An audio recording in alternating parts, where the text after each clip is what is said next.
China's 1959 claim line can be traced back to the 1914 Simla Convention, which gave birth to the McMahon Line that separated Tibet from India.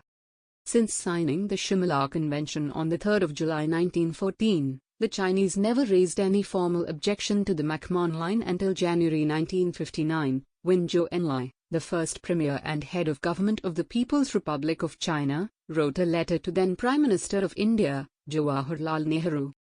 China didn't say a word even in 1950 when Nehru said, on the basis of the 1914 agreement, that the McMahon Line is our boundary and the frontier from Ladakh to Nepal is defined chiefly by long usage and custom. However, in January 1959, Zhou's letter contested the McMahon Line for the first time. He urged that it is imperative for the Chinese and Indian governments to have a realistic attitude towards the question of boundary settlement, calling the McMahon Line a British policy of aggression that cannot be considered legal. Zhou also raised the issue of accession for the first time with India, and thus started a series of diplomatic exchanges between Zhou and Nehru on the question of the Ladakh. These diplomatic exchanges were based on a note that New Delhi had sent to Beijing in 1954, in which the Indian government formally broached the subject of China's maps. India pointed out a map being used in Chinese magazines showed various areas that New Delhi regarded as its own territory, completely disregarding the Simla Convention and the McMahon Line, writes Neville Maxwell in his book India's China War. Until 1950, India was not open to negotiating the border, but as it increasingly saw the Chinese begin to follow a line that existed before the McMahon Line was formulated, New Delhi started to become alarmed. In the eastern sector, Chinese maps continued to ignore the McMahon Line and showed the Sino-Indian boundary along the foot of the hills. In the western sector, Chinese maps showed the boundary lying southeast from the Karakoram Pass to the Chungachengma River Valley, Maxwell writes. This was categorically rejected by Nehru as he realized Zhou was doing this under the direction of Chairman Mao Zedong, as that was his personal decision, according to C.V. Ranganathan and Vinod C. Khanna in the book India and China, The Way Ahead.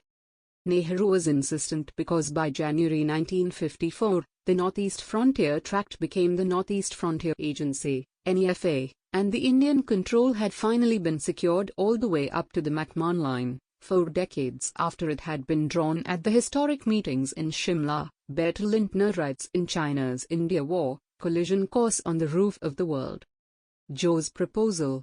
Nehru and Zhou kept exchanging letters, and in November 1959, the Chinese premier proposed that in order to preserve the status quo and maintain peace and tranquility in the border areas, both Indian and Chinese troops should move back 20 kilometers from the illegal McMahon Line in the eastern sector, and from the line up to which each side exercises actual control in the western sector, Ladakh, Ranganathan and Khanna state.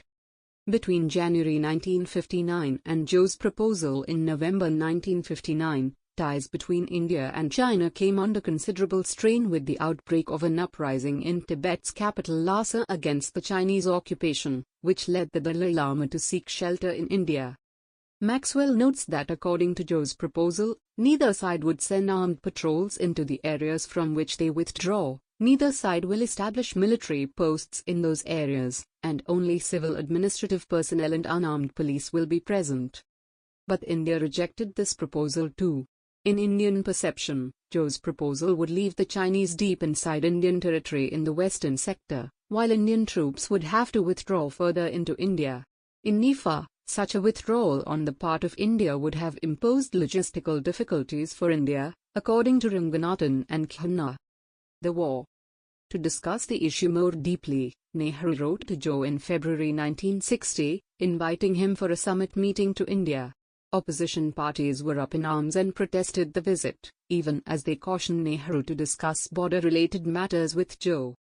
The historic visit did take place, and in a joint communiqué issued on the 25th of April 1960, India and China stated officials of the two governments should meet and examine, check and study all historical documents, records, accounts, maps and other material relevant to the boundary question, according to a report of the officials of the governments of India and China on the boundary question.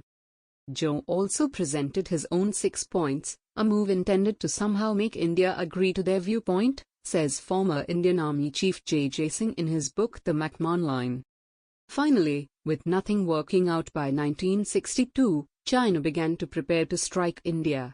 Singh notes that at a key meeting in October 1962 at a place just outside Beijing, Chairman Mao was determined to go to war with India, and is believed to have told his people, as long as the frontier troops fight well, we will be in an advantageous position. It's better to die standing than to die kneeling. Thus, the war began with the Chinese invasion of Ladakh on the 20th of October 1962. The war went on for a month, and ended on the 21st of November with India's defeat. 1962 was a national failure of which every Indian is guilty. It was a failure in higher direction of war, a failure of the opposition, a failure of the general staff, myself included. It was a failure of responsible public opinion and the press. For the government of India, it was a Himalayan blunder at all levels, states Brig. John Parshuram Dalway, who commanded the brigade that was overrun by the Chinese and was himself taken prisoner, in a detailed account called Himalayan Blunder.